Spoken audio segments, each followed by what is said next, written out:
Hello students, welcome to my channel Neha Educare. आज हम शुरू करने वाले हैं क्लास 8 साइंस चैप्टर फसल उत्पादन और प्रबंधन। फसल क्या है? एक ही तरह के पौधे जिन्हें किसान बड़ी मात्रा में एक जगह उगाते हैं उन्हें फसल कहते हैं, जैसे गेहूँ, धान, कपास, गन्ना इत्यादि। फसलों के प्रकार। भारत में फसलों को मौसम के आधार पर दो प्रकारों में वर्गीकृत किया जा सकता है। पहला खरीफ फसलें, दूसरी रबी फसलें। खरीफ फसलें, इन फसलों को जून जुलाई महीने अर्थात बरसात के मौसम में बोया जाता है।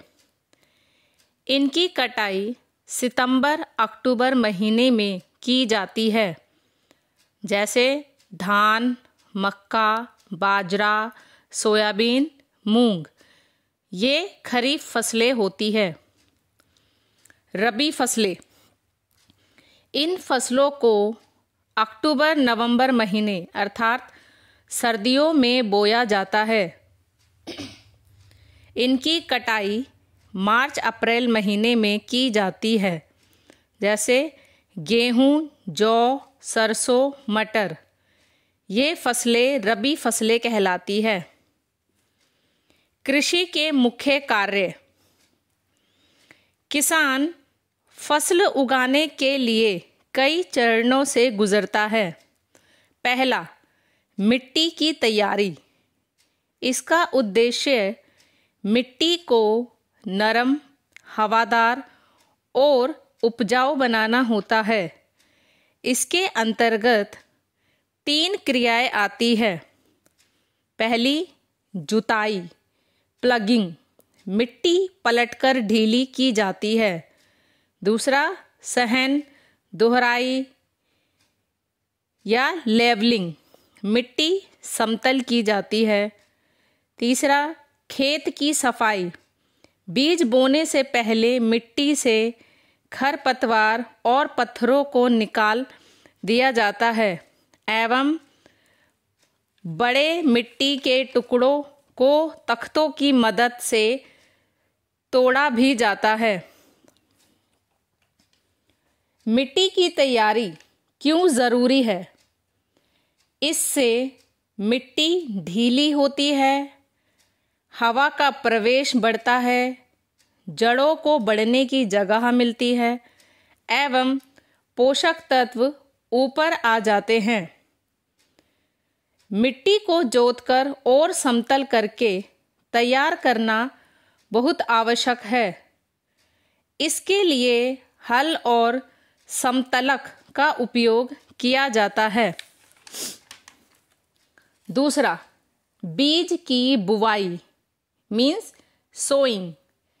इसके अंतर्गत अच्छे स्वस्थ बीज चुनना, दूरी का ध्यान रखना शामिल है। उचित गहराई और दूरी पर बीज बोने से अच्छी उपज मिलती है। स्वस्थ बीजों का चयन करके अच्छी किस्म के बीज बोए जाते हैं। बुवाई सीड ड्रिल द्वारा की जाती है। स्वस्थ एवं अच्छे बीज की पहचान कैसे की जाती है? पानी में डालने पर अच्छे बीज नीचे बैठ जाते हैं एवं खराब बीज पानी पर तैरने लगते हैं। तीसरा, खाद व उर्वरक डालना। खाद, जैविक खाद मिट्टी को उपजाऊ बनाती है। यह कंपोस्ट, गोबर और पत्तियों को सड़ाकर बनाई जाती है। उर्वरक, यह रासायनिक पदार्थ होते हैं। इसमें नाइट्रोजन, फास्फोरस, पोटेशियम होता है। यह जल्दी असर करते हैं, लेकिन ज़्यादा उपयोग से मिट्टी खराब हो जाती है, जैसे NPK, यूरिया, DAP। जैविक खाद और उर्वरकों के उपयोग से मिट्टी को पुनः पूर्ति और संवर्धन की आवश्यकता होती है। नई फसल किस्मों के आगमन के साथ रासायनिक उर्वरकों का उपयोग अत्यधिक बढ़ गया है। चौथा, सिंचाई मीन्स इरिगेशन। कुओं, नहरों या जलाशयों से फसलों को उचित अंतराल पर पानी की आपूर्ति कराना सिंचाई कहलाता है। सिंचाई के आधुनिक तरीके एवं सिंचाई के पारंपरिक तरीके दो प्रकार होते हैं। सिंचाई के आधुनिक तरीकों के अंतर्गत स्प्रिंकलर सिस्टम, ड्रिप सिंचाई, फव्वारे वाली सिंचाई शामिल है एवं सिंचाई के पारंपरिक तरीकों के अंतर्गत खाई, चेन पंप, ढेकी एवं रेहट शामिल है। पांचवा, खरपतवार नियंत्रण मीन्स वीडिंग।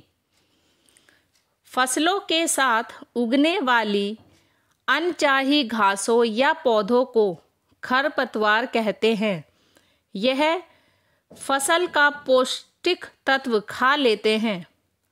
इन्हें कुदाल की सहायता से निकाला जाता है और रासायनिक दवाइयों द्वारा भी इन्हें नष्ट किया जा सकता है। कुदाल मिट्टी को ढीला करने और खरपतवार हटाने के लिए उपयोग किया जाता है। छठा, कटाई मीन्स हार्वेस्टिंग। परिपक्व मीन्स पकी हुई फसलें को हाथ से या मशीनों द्वारा काटना कटाई कहलाता है। 7, मड़ाई मीन्स थ्रेशिंग। कटाई के बाद दानों को पौधों से अलग करना थ्रेशिंग कहलाता है, जैसे अनाज को भूसे से अलग करना। 8वां, भंडारण मीन्स स्टोरेज। अनाज को कीटों और सूक्ष्म जीवों से बचाने के लिए उचित भंडारण आवश्यक है। भंडारण के अंतर्गत दानों को सुखाकर रखा जाता है। काटे गए अनाज में आमतौर पर भंडारण के लिए आवश्यक नमी से ज़्यादा नमी होती है। चूहों और कीड़ों जैसे कीटों से बचाने के लिए अनाज का बड़े पैमाने पर भंडारण साइलो और अन्य भंडारों में किया जाता है। किसान अनाज को जूट के बोरों या धातु के डिब्बों में रखते हैं। भंडारण से पहले दानों को सुखाना क्यों चाहिए? ताकि अनाज में कीड़े ना लगे, फफूंदी ना लगे एवं अनाज के दाने लंबे समय तक सुरक्षित रहे।